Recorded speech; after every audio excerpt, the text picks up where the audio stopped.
ఆదికాండం 3:22. అప్పుడు దేవుడైన యెహోవా, ఇదిగో మంచి చెడులను ఎరుగునట్లు ఆదాము మనలో ఒకని వంటి వాడాయను, కాబట్టి అతడు ఒకవేళ తన చెయ్యి చాచి జీవవృక్ష ఫలమును కూడా తీసుకొని తిని నిరంతరము జీవించునేమో అని. చూడండి, ఆ మంచి చెడులు తినేస్తే వాళ్ళు ఏమొచ్చేసింది? పడిపోయారు. పడిపోయిన స్థితిలో నిత్యము జీవిస్తే బాగుంటుందా? ఎదిగిన స్థితిలో నిత్యము జీవిస్తే బాగుంటుందా? సో దేవుడు నీకు మహిమ శరీరం ఇచ్చి అప్పుడు పరలోకంలో పెడతాడంట. అప్పుడు మహిమతో యుగయుగములు జీవిస్తావంట. Isn't God a good God? ఎందుకు ఇంతమంది గుడ్డివారు? ఇవన్నీ ఎందుకు వెళ్ళాము అప్పుడు అనుకున్నాను అనమాట. Yes, this is temporary. ఏంటంట? టెంపరరీ. ఈ శరీరము, ఈ బాధలు ఎన్ని టెంపరరీ. కానీ యుగయుగములు ఉండే ఆ లోకములో ఆయన మహిమ శరీరాన్ని మాత్రమే అలో చేస్తాడు. అక్కడ అందరూ పరలోక రాజ్యములు అందరికీ ఏ శరీరాలు ఉంటాయి? మహిమ శరీరాలు. అవి పర్మనెంట్. దానికి తక్కువ క్యాడర్లో ఉండే అన్నీ కూడా temporary. Isn't God a good God? You see that now. He will give you the best body, the best mind, the best heart. మొదట దేవుడినే వెతకాలి. అంటే ఆయన పట్ల అంత ప్రేమించే వారినే ఆయన రాజ్యంలో పెట్టుకుంటాడు. ఆ స్పిరిట్ వేరు. ఎవరైనా కొడుకు నా తండ్రి కంటే పైకి వెళ్ళిపోవాలని అనుకుంటాడా? అనుకోడు. తండ్రి ఎప్పుడైనా అనుకుంటాడా నా కొడుకు కంటే పైకి వెళ్ళిపోవాలని? మన ఇద్దరం ఒకటే. నువ్వు వేస్తే నాకు మంచిది, నేను బ్లెస్ అయితే నీకు మంచిదని వాళ్ళు ఒకళ్ళ క్షేమం ఒకళ్ళు ఆనందించుకుంటారు, ముడుసుకుపోతారు. అటువంటి రాజ్యంలో మనం నిత్యము ఉంటాం. There is no jealousy, there is no pain, no sickness, no disease. మరి ఆ పండు అక్కడ లేదు. యేసుని పట్టుకున్నవారు అందులోకి క్షేమముగా వెళ్తామంట యుగయుగములు. ఇది నిజమని కొంతమంది అంటారా? ఇది మాటలే కదా. ఇందులో ఎవరో రాశారు, మాథ్యూ, మార్క్ అందరు రాసినవి చుట్టకట్టి మీకు ఇచ్చారు. మీరు దీన్ని పట్టుకొని మైకులు పెట్టుకొని వాగుతూ ఉంటారు. అందుకే అంటాడు, రోగులను స్వస్థపరచుడు, దయ్యములను వెళ్ళగొట్టుడు, మృతులను లేపుడు, అడుగుము అనేక అద్భుతాలు చేస్తా, నా వరాలు ఇస్తాను, నేను చెప్పే ఈ నిత్య జీవము సత్యం అని చెప్పడానికి అడుగు, నీకేం కావాలి? Incredible miracles, miracles and miracles. దేవుడు తన సంఘాన్నే మళ్ళా రిఫ్రెష్ చేస్తాడు. తల్లి మళ్ళా బురదలో పడిపోయిన వాడిని కడుగుతున్నట్టు దేవుడు మళ్ళా సంఘాలని కడుగుతున్నాడు. ఇక్కడ మొదటి ప్రేమ లేదు, నువ్వు ఇంకా come on, get up, rise up, do that. అందులో ఇయర్ ఆఫ్ రెడెంప్షన్ సంఘానికే, నీకే. ఎవరు? తన ఇజ్రాయేలే, తన సొంత దేశము, తన సొంత ప్రజలు బానిసత్వంలో, రోగము, బాధ, అప్పు, వేదన, కష్టాల్లో తరాల నుంచి కూరుకుపోయిన వారిని మోసే తీసుకొచ్చినట్లు దేవుడు నిన్ను అనేక కాడులను నీ మీద విరగ్గొట్టి స్వతంత్రులుగా చేస్తాడంట సంఘాన్ని. You see, God want to do that in your life. పక్కన చెప్పండి, ఈ సంవత్సరం మన సంవత్సరం అనండి. అనేకమైన కాడులు దేవుడు విరగొడతాడు. నాకు తెలుసు ఎక్కువ మీరే నలిగిపోతున్నారు, తన బిడ్డలు నలిగిపోతున్నారు ఎక్కువ. His own people are being under bondage. అంటే ఇప్పుడు ఈ సంఘంలో ఏం చెప్తున్నాడు? ఫస్ట్ పాయింట్ ఏంటి? ఈ సంఘానికి ఉండేటువంటి సామర్థ్యం ఏంటి? What is this church secret?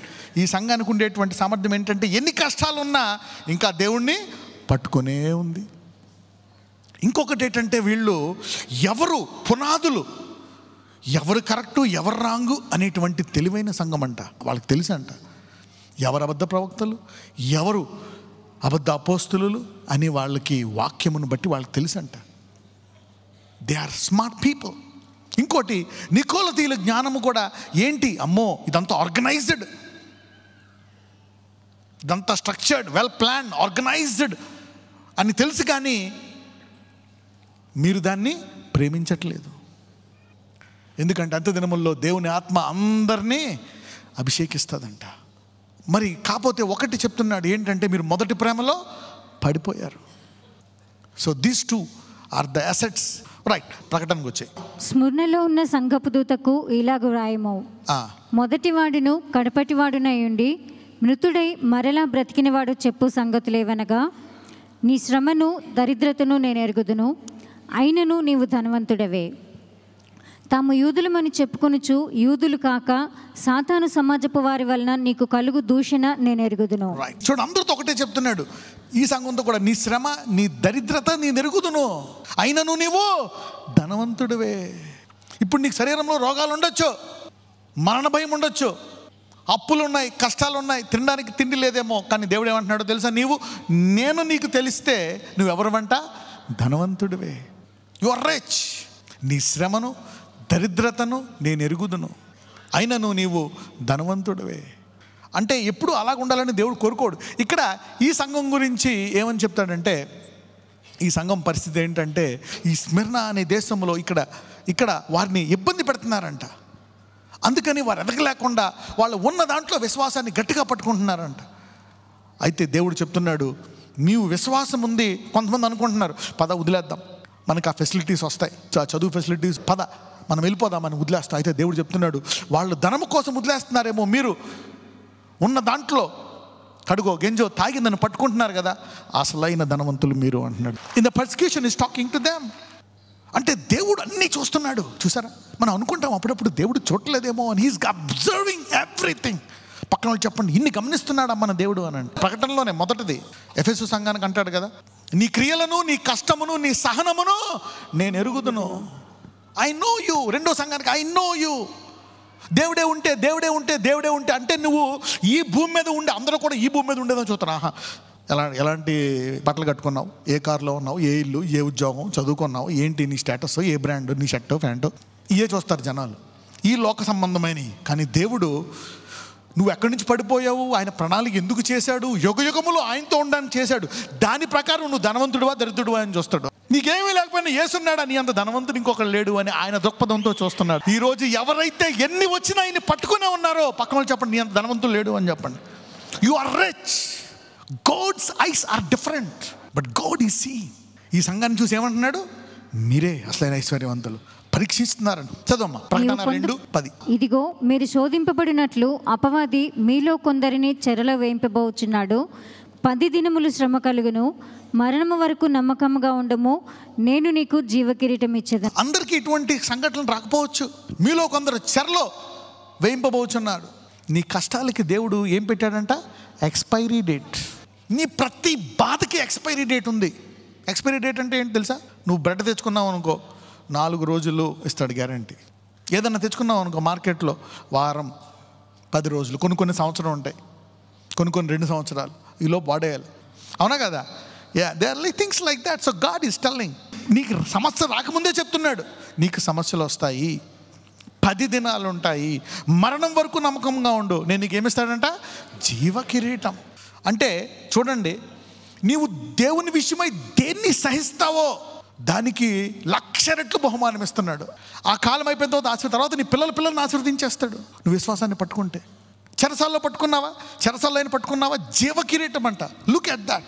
మనం చూసి కష్టాలు పో పో పో అంటూ ఉంటాం, ఎప్పుడు కష్టాలు గో గో గో అంట. కరెక్టే, కొన్ని పోతాయి, కానీ ఆ కష్టాల్లో కూడా నువ్వు పట్టుకుంటే నీ బహుమానము బహు గొప్పది. It is powerful. Come on, continue to read. సంఘములతో ఆత్మ చెప్పుచున్న మాట చెవిగలవాడు వినుగాక. జయించువాడు రెండవ మరణము వలన ఏ హానియు చెందడు. ఇక్కడ ఒక మాట అంటున్నాడు, ఎంతమంది చెవులు ఉన్నాయి? అందరికీ. అయితే జయించువాడు అంటే అయ్యో అని బదులు విశ్వాసాన్ని అలాగే పట్టుకుంటే. ఆ కాలంలో ఎక్కువ మరి వారి విశ్వాసాలు వేరు. మరి రోమీలు ఉన్నప్పుడు రోమీలు ఏం చేసేవారంటే, మేమే దేవుళ్ళం, మేమే గొప్ప, మమ్మల్ని ఆరాధించిన టైప్లో వాళ్ళ సువార్తను ప్రకటించేవారంట. వాళ్ళ సువార్తను ఆ రోజు రోమా చేసినటువంటి పరిస్థితి. The Romans did it. అయితే ఇక్కడ ఏమంటున్నాడంట, జయించువాడు రెండవ మరణం వలన ఏ హాని చెందడు. రెండవ మరణం అదేంటిది? మొదటి మరణం ఏంటి, రెండవ మరణం ఏంటి? అంతే, రెండుతో ఆపేశాడు. పునరుద్ధానాలు కూడా ఎన్ని పునరుద్ధానాలు ఉన్నాయి తెలుసా? 2 పునరుద్ధానాలు ఉన్నాయి. రైట్, సరే. మొదటిది మన దృష్టిలో మరణం అంటే ఏంటి? చచ్చిపోయాడు, అంతా అయిపోయింది. అందుకే పౌలు చెప్తాడు, అంతా అయిపోయింది, బాధేస్తుంది, నాకు కాదన్న. శరీరంలో మీరు భార్యాభర్తలు కలిసి ఉన్నారు, పిల్లలు, బంధువులు, స్నేహితులు కలిసి ఉన్నారు, ఆప్తులు, సహోదరులు కలిసి ఉన్నారు, బాధేస్తుంది. కానీ ఈ బాధలో కొట్టుకుపోవద్దు, మళ్ళా తిరిగి పునరుద్ధానమందు లేసి వచ్చేస్తారని చెప్తున్నాడు. ఆ నిరీక్షణలో కూడా ఉండండి. బ్యాలెన్స్ అనండి. బాధపడాలా, సంతాపం ఉంటుంది 1 నెల రోజులు, 40 రోజులు మోసే ఉన్నప్పుడు 1 నెల రోజులు సంతాపం, బాధపడాలి. కానీ నిరీక్షణతో బాధపడాలా. అరే చనిపోయాడు కానీ ప్రభు దగ్గరికి వెళ్ళిపోయాడు, దేవునితో ఉన్నాడు, హీస్ విత్ గాడ్. మళ్ళీ తిరిగి మనం కూడా వాళ్ళతో పాటు యుగయుగములు ఉంటామంట. అంటే రెండవ మరణం ఏంటి? What is second death? రెండవ మరణం ఏంటి? నరకములో తీర్పు తీర్చి నిన్ను నరకములో వేయడాన్ని ఏమంటున్నాడు? రెండో మరణం. అంటే మరణం అనేది చేంజ్ ఆఫ్ పొజిషన్. ఏంటిది? చేంజ్. అక్కడ అందరూ చూస్తూ ఉంటారంట. స్టెఫెను చనిపోయినప్పుడు కుడి పార్శ్వమున కూర్చున్న యేసయ్య ఏమనుంది బైబిల్లో? ఆయన లేచి నుంచున్నాడంట. God honours his matters. Observation జరుగుతుందంట. దీని తర్వాత ఏ బాడీ వస్తుంది, మనమేమో చనిపోతున్నాం, ప్రేయర్ చేయండి, చావకూడదు, కరెక్టే, ప్రేయర్ చేయాలి, చావకుండా స్వస్థపరచాలా, ఇంకా దీర్ఘాయుతో బతకాలా, దేవుని చిత్తమే. కానీ తర్వాత ఏ బాడీ వస్తుంది, ఏ శరీరంలోకి వెళ్తున్నావు? First death is transition. మొదటి మరణం అంటే ఏంటి? మొదటి మార్పు అనండి. నీ దిన శరీరం ఎలా మారుతుందంట? మహిమ శరీరం. రెండవ మరణం అంటే అది చాలా డేంజరస్. రెండవ మరణం మళ్ళీ పునరుద్ధానం అయిపోయిన తర్వాత అక్కడ నుంచి ఉంటావు. నీకు ఎన్నో అవకాశాలు వచ్చాయి, ఒక్కసారైనా నువ్వు అడగలేదు కాబట్టి కొంతకాలం మాడు, కొంతమంది యుగయుగములు మాడు. దాన్ని ఏమంటారు? రెండవ మరణం. మనమందరము మొదటి మరణము దాటి ఆయన రాజ్యములోకి వెళ్ళుదుము గాక. మనం అందరము రెండవ మరణము తప్పించుకుందుము గాక. Second death, that's horrible, that's horrible. మీకు తర్వాత నేను వచనాలు ఇస్తాను. ద సెకండ్ డెత్ చదవమ్మ తర్వాత. పెర్గములో ఉన్న సంఘపు దూతకు ఈలాగు వ్రాయము, వాడి అయిన రెండంచులు గల ఖడ్గము గలవాడు చెప్పు సంగతులేవనగా, సాతాను సింహాసనమున్న స్థలములో నీవు కాపురమున్నావని నేను ఎరుగుదును. మరియు సాతాను కాపురమున్న ఆ స్థలములో నా యందు విశ్వాసి అయ్యుండి నన్ను గూర్చి సాక్షి అయిన అంతిప అనువాడు మీ మధ్యను చంపబడిన దినములలో నీవు నా నామము గట్టిగా చేపట్టి నా యందలి విశ్వాసమును విసర్జింపలేదని నేను ఎరుగుదును. అయినను నేను నీ మీద కొన్ని తప్పిదములు మోపవలసి ఉన్నది. అవేవనగా, విగ్రహములకు బలి ఇచ్చిన వాటిని తినునట్లును, జారత్వము చేయునట్లును, ఇశ్రాయేలీయులకు ఉరియొడ్డుమని బాలాకునకు నేర్పిన బిలాము బోధను అనుసరించువారు నీలో ఉన్నారు. అటువలనే నికోలాయితుల బోధన అనుసరించువారును నీలో ఉన్నారు. కావున మారు మనసు పొందుము, లేని ఎడల నేను నీ యొద్దకు త్వరగా వచ్చి నా నోట నుండి వచ్చు ఖడ్గము చేత వీరితో యుద్ధము చేసేదను. సంఘములతో ఆత్మ చెప్పుచున్న మాట చెవిగలవాడు వినుగాక. జయించువానికి మరుగై ఉన్న మన్నాను భుజింపనిత్తును, మరియు అతనికి తెల్లని రాతినిత్తును. ఆ రాతి మీద చెక్కబడిన ఒక క్రొత్త పేరుండును. పొందిన వానికే గాని అది మరి ఎవనికి తెలియదు. అయితే ఈ రెండు సంఘాలకి ఇచ్చినటువంటి వార్నింగ్ నుంచి దేవుడు ఏం చెప్తున్నాడో తెలుసా? ఇదిగో నీకుండే కష్టంలో దేవుడే, అంటే దేవుని ఆప్షన్గా కాదు, చెరలో వేసిన మరణం వరకు నమ్మకంగా ఉండు అంటే దేవుడు ఏం చెప్తున్నాడు? నీకు అన్నిటికంటే ప్రాముఖ్యమైనది ఏమని చెప్తున్నాడు? విశ్వాసము. ఏమని చెప్తున్నాడు? విశ్వాసము. నిలకడగా పట్టుకోవడము. అప్పులున్నా, కష్టాలున్నా, బాధలున్నా, మరణమైనా, ఏమి వేస్తున్నా ఆ మొదట, అంటే రెండు విషయాలు మనం నేర్చుకోవచ్చు. మొదట ప్రేమను అలాగే గట్టిగా పట్టుకోవాలంట. మొదటి ప్రేమను ఎలా పట్టుకోవాలంట? అలాగే కట్టుకోవాలంట. మీరు చూసారా, మొదటి సంఘానికి ఆయన కొన్ని లోపాలు ఉన్నాయని చెప్పాడు, మొదటి ప్రేమ లేదని చెప్పాడు. రెండో సంఘంలో లోపం ఏముందో చెప్పండి? లేదు. ఒక రకంగా రెండో సంఘంలో లోపం ఏం కనపడలేదు. ఎందుకు? గట్టిగా పట్టుకున్నారు. ఆ సంఘం విశ్వాసాన్ని గట్టిగా పట్టుకుంది. అంటే ఆ కష్టములో, ఆ బాధలో దేవుడు నీలో మలినమేమీ లేకుండా కాపాడుతున్నాడు. Maybe your problems, your painful problems are preserving you.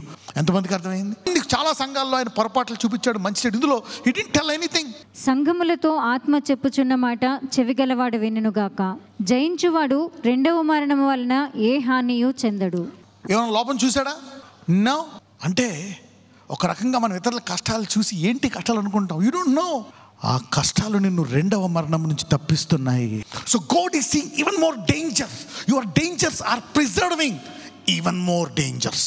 నీ టెంపరరీ డేంజర్లు పర్మనెంట్ డేంజర్ నుండి తప్పిస్తున్నాయి. విశ్వాసంతో ఇంకా వాక్యం విన్నారే, ఇంకా ఈరోజు ఇక్కడికి వచ్చారే, దేవుడు తన కుడి హస్తంలో మిమ్మల్ని చూసుకొని మురిసిపోతున్నాడు. God is rejoicing.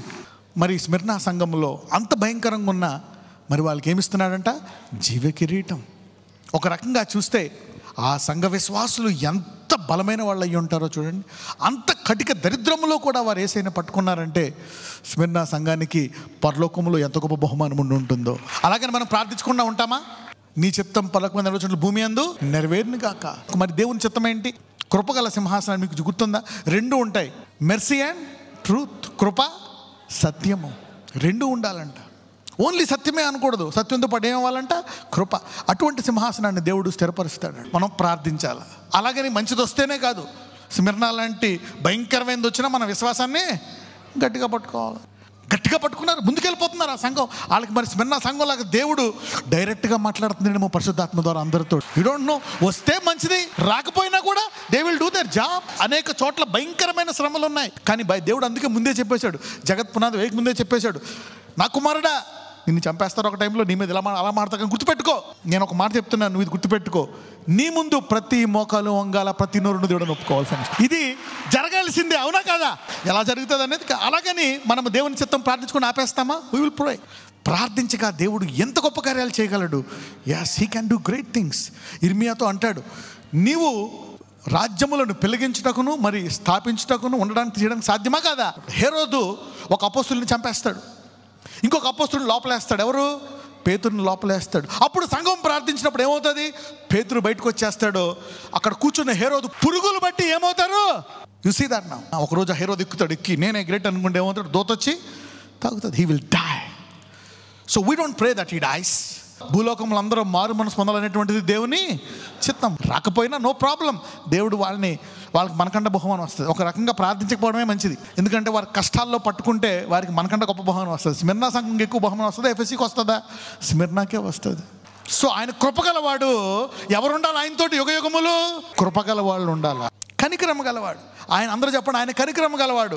నాకు కనికరం ఉండాలనండి. ఆయన పరిశుద్ధుడు, నేను పరిశుద్ధంగా ఉండాలా. ఆయన ప్రేమించువాడు, నేను ప్రేమించువాడుగా ఉండాలి. యేసు ప్రభువు అంటారు, వ్యభిచారులైన చెడ్డ సంతానము ఏమడుగుతున్నారంట? సూచక్రియ అడుగుతున్నారంట. ఎందుకు? అక్కడ శాస్త్రులు పరిసయ్యులు అని ఏం చేస్తే పట్టుకుందామా అని దుష్ట హృదయంతో అడిగితే ఏమంటాడు? వ్యభిచారమైన చెడ్డ సంతానము అద్భుతాన్ని అడుగుతుంది అంటాడు. అదే తోమ, మరి వ్రేలు పెడితే కానీ నమ్మనంటే దేవుడు ఏం చేశాడు? వచ్చి ఇదిగో చూడు అంటాడు. If you have a right heart, నీకు సరైన హృదయం ఉండి మంచి హృదయం ఉంటే ఒక్కొక్కరితో ఒక్కొక్కరు మాట్లాడతాడు. కఠినలు వికటం చూపిస్తాడు, ప్రేమ గల వాళ్ళతో ప్రేమ, విశ్వాసం ఎదగలు ఉంటుకుంటే గొప్ప అద్భుతం చేస్తాడు. ఆయన చనిపోయి లేచిన తర్వాత అందరికంటే ఎక్కువ అద్భుతాలు 12 మందికి చూపించాడా లేదా? ఒక మాట ఉంటుంది బైబిల్లో, ప్రమాణములంట.